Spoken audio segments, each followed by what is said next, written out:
56 inch के सीना कहने वाला कि एक बार मैं पाकिस्तान से दाऊद को लाके जेल में डाल दूंगा, और जाकर के बिरयानी खाने का काम और चादर ओढ़ने का काम करता है। गोली और लाठी मर्द आदमी नहीं चलवाता।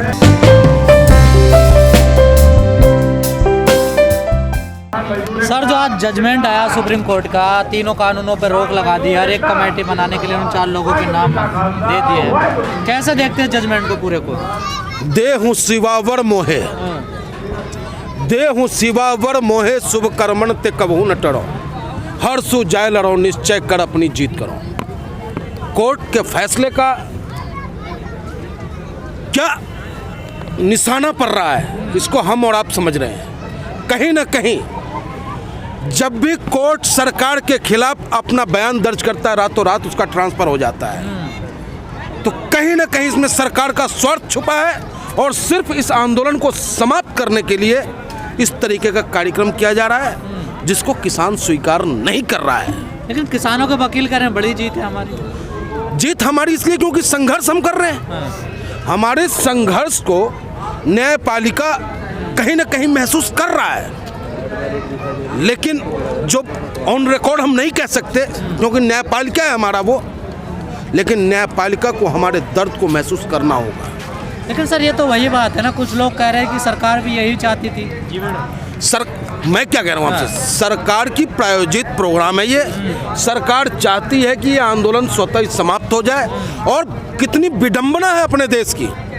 हिंदुस्तान के इतिहास में एक पहला प्रधानमंत्री है कि आज तक इसने एक भी आंदोलन को अपने द्वारा समाप्त नहीं कर पाया, और इसका सबसे बड़ा रीजन है कि भारतीय जनता पार्टी में शासन करने वाला, चाहे वो सांसद हो, राज्यसभा सांसद हो, विधायक हो, सबके सब उद्योगपति हैं, सबके सब बाहुबली हैं। उन्हें पता ही नहीं कि आम जनता का दर्द क्या होता है, आम जनता से बात हम किस तरीके से करें, इसलिए वो आंदोलन को समाप्त नहीं कर पाता, और कोर्ट के शरण में जाकर वो हमें हटाना चाहता है। लेकिन हमारी जायज़ मांग है, हम अपनी मांग पे अड़े हैं। जब तक ये कानून वापस नहीं, तब तक घर वापसी। तो अभी आप लोग जाओगे नहीं यहाँ से? संभव ही नहीं है साहब, संभव ही नहीं है जब तक सरकार हमारी मांग को नहीं मान लेता।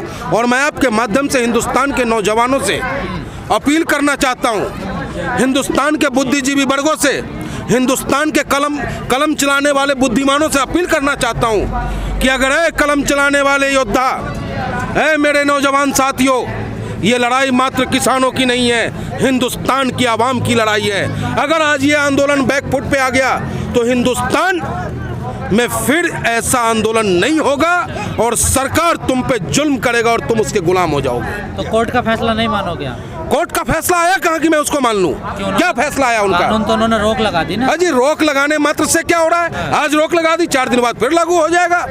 जब इतने दिनों से हम धरने पे बैठे हैं, ठंड में हमारे किसान भाई शहीद हो रहे हैं, होल्ड में बिल तो चले। नहीं, आप ये सोचो कि अंग्रेज के समय में भी जब अंग्रेज का जुल्म बढ़ा तो कोई धन्ना सेठ का बेटा जाकर के शहादत देने का काम नहीं किया।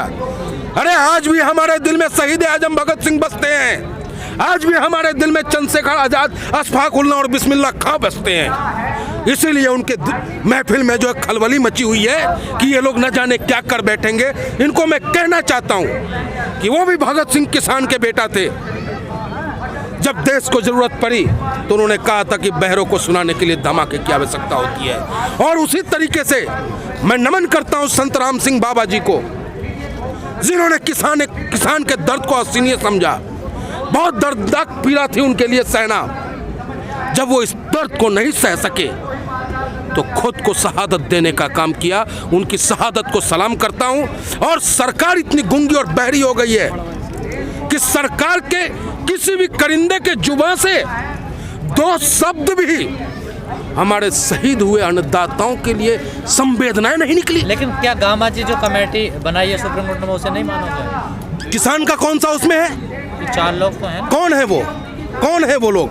सुप्रीम कोर्ट ने अगर समिति का गठन करने की बात करें तो आपकी समस्याओं को देखकर ही तो कर रहे हैं कि बिल्कुल बिल्कुल इस मामले को जल्दी से जल्दी निपटाया जाए। देखिए, न्यायपालिका पे उंगली उठाने का अधिकार हमारा नहीं है, लेकिन जो कुछ भी सरकार चाह रही है उसको किसान मानने वाला नहीं है। किसान सिर्फ अपनी मांग को मनवाने आया है यहाँ पे, और मैं आपसे फिर कह देता हूँ कि ये लड़ाई आम हिंदुस्तानियों की लड़ाई है।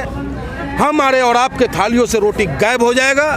ये उद्योगपति स्टॉक करने का काम करेंगे और बाद में उस माल का क्राइसिस कर करके अपनी मुंह मांगी कीमत इकट्ठा सुप्रीम करेंगे। कोर्ट का सम्मान है, दूसरी तरफ उसकी बात मान भी नहीं रहे हैं। अजी जहाँ तक मानने की बात होगी वहाँ तक मानेंगे।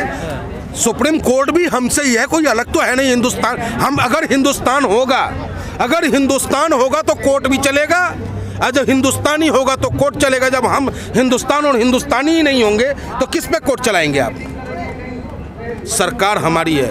बाबा भीमराव अंबेडकर ने हमारे अंगूठे में वो ताकत दिया है।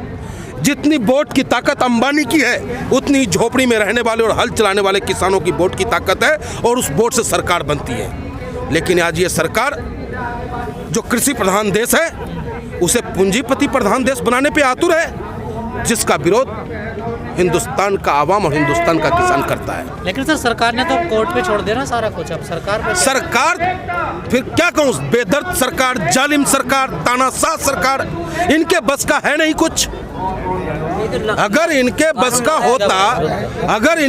का होता तो ये जो कभी इधर भाग रहे कभी उधर भाग रहे, हम किसानों में ही दो फाड़ कराने का प्रयास कर रहे हैं। कभी जाकर के छत्तीसगढ़ में और गुजरात में ये कहने का काम करते हैं कि भाई इस कानून के वो लोग विरोध कर रहे हैं जो मर्सिडीज पे घूम रहे हैं। आपको याद होगा कि जब नोटबंदी हुई थी, नोटबंदी के वक्त भी हमारे देश के प्रधानमंत्री जी ने कहा था कि भाइयों बहनों, अगर 90 दिनों में काला धन न ला दूं, 90 दिनों में तुम्हारी स्थिति न सुधार दूं, तो मुझे फांसी पे चढ़ा देना। ऐसा कमजोर प्रधानमंत्री हमारे हिंदुस्तान को मिला है, जिसकी पीड़ा हम हिंदुस्तानियों को है। जिस उम्मीद के साथ 56 इंच के सीना कहने वाला कि एक बार मैं पाकिस्तान से दाऊद को लाके जेल में डाल दूंगा, और जाकर के बिरयानी खाने का काम और चादर ओढ़ने का काम करता है। जिस चाइना ने हमारे हिंदुस्तानी भाइयों का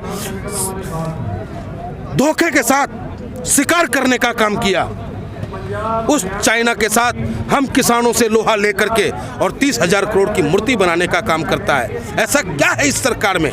इस सरकार ने अब तक कोई ऐसा काम नहीं किया जिससे कोई भी वर्ग आकर ये कह दे कि मैं खुश हूँ। इस सरकार की हर निर्णय देश हित में रहा है। मजबूत है प्रधानमंत्री, कमजोर सोच, इच्छा शक्ति से कमजोर, हठ धर्मिता। जिस तरीके से हिटलर को अपनी तारीफ सुनना पसंद था, रेडियो पे जाके अपनी मन की बात करना हिटलर को पसंद था, लेकिन जब जन की बात होती थी तो वो गोली चलवाने का काम करता था। और गोली और लाठी मर्द आदमी नहीं चलवाता, कायर लोग चलवाते हैं। लोकतंत्र में आज स्वामी विवेकानंद जी का जन्मदिन है साहब। जिस स्वामी विवेकानंद जी के नाम पर भारतीय जनता पार्टी पूरे हिंदुस्तान में राजनीति करने का काम करता है, कभी उनके सिद्धांत को ये लाने का काम किया? लेकिन गामाजी सरकार तो कह रही है आपने बहका दिया किसानों को। गलत। किसान के अन्न को खा करके आज तुम प्रधानमंत्री बन गए हो। किसान के अन्न को खा करके लोग IAS और IPS बन रहे हैं, और किसानों को कौन बहका देगा साहब? आप लोगों ने बहकाया सर। गलत, बिल्कुल गलत। किसान अपना नफा और नुकसान अच्छी भली भांति जानता है, और किसान को यह पता है। सबसे बड़ी बात मैं ये बार बार कह रहा हूं आपसे कि किसान ये अपनी लड़ाई नहीं लड़ रहा है, ये हिंदुस्तान के वजूद की लड़ाई लड़ रहा है, हिंदुस्तान के आवाम की लड़ाई लड़ रहा है। अगर आज ये कानून लागू हो गया तो साहब, जो हालात पाकिस्तान में 100 रुपये किलो आटा खरीद के खाना पड़ रहा है लोगों को, 30 रुपये और 40 रुपये में अंडा खरीदना पड़ रहा है, वही हालात हिंदुस्तान की आवाम की होगी। जिस तरीके से पहले कभी खेतों में काम करने के लिए अनाज दिया जाता था कि 5 किलो और 2 किलो अनाज देंगे, तुम काम करो, और ये उद्योगपति वही करेंगे, हम किसानों को मजदूर बना देंगे। और आज मजदूर की जो हालात है इस हिंदुस्तान में, वो हमसे और आपसे परे नहीं। तो किसान अपने भले फायदे और नुकसान को भली बात ही जानता है। किसान किसी के बहकावे में आने वाला नहीं। चलेगा आंदोलन और ये खत्म होगा? जब तक सरकार हमारी मांग को नहीं मान लेता, अन्नदाताओं की मांग को नहीं मान लेता, ये संघर्ष चलता रहेगा। किसान एकता, किसान एकता, इनकलाब, इनकलाब, आवाज दो, आवाज दो। सर सरकार ने तो साफ कह दिया है कि हम कानून तो वापस नहीं लेंगे। सरकार हमसे या सरकार से हम हैं? सरकार हमसे या हम सरकार से, ये लोकतंत्र है? हमसे जमाना। अरे अमेरिका जैसा देश जो दूसरे को लोकतंत्र का पाठ पढ़ाता था, आज उसकी क्या हालात हुई है। ये न भूले हमारी सरकार कि हम महात्मा गांधी जी के सिद्धांत को तो मानते ही हैं, तो आप लेकिन जब आवश्यकता पड़ेगी तो संघर्ष भी किया जाएगा। तो आप हिंसा करोगे? हिंसा हमारा धर्म नहीं, तो फिर हिंसा हमारा धर्म नहीं, तो अमेरिका का जिक्र कर रहे हो? लेकिन अपनी रक्षा के लिए अगर संघर्ष करना पड़ा तो इसमें कोई बात नहीं। क्या? तो सुप्रीम कोर्ट के फैसले से खुश नहीं है? सुप्रीम कोर्ट का फैसला किसान के हित में नहीं है। अगर किसान के हित में होता तो हम किसान अपने घर को चल गए होते।